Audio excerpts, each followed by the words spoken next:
Bonjour, bonjour, bonsoir. Na mutu nyonso oya kozwa occasion ya kolanda mama Bijou na mkola lilo. Ngande kola bilo ya mwasi na kombo ya Bijou d'or. Mama Bijou d'or en tout cas to sepelisa kabana.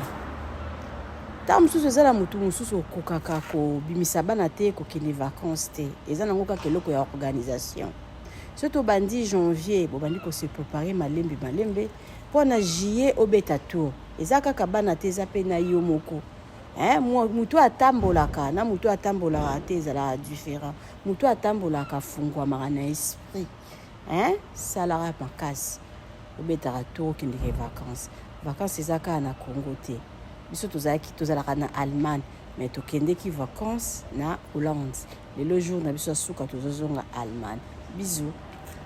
Bonsoir à la famille. Mama Bijou na ye kaka ko présenter bino.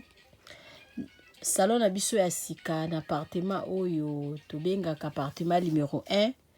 Bandeko oyo bosi bokende kuna bovanda kuna. En tout cas to saleli bino surprise, to changer les bino bakiti normal, ba divan to changer pe sala manger. Et pas na biso nde musala, donc musala ezokende nango malamu, mama Nadine umela.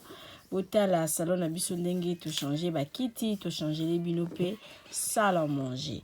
Ndako bozo mona ezali chambre salon cuisine. Et komaka pe 2 chambres salon cuisine. Benga ngai osala réservation ya appartement numéro 1 okozala jamais d'ici. Merci.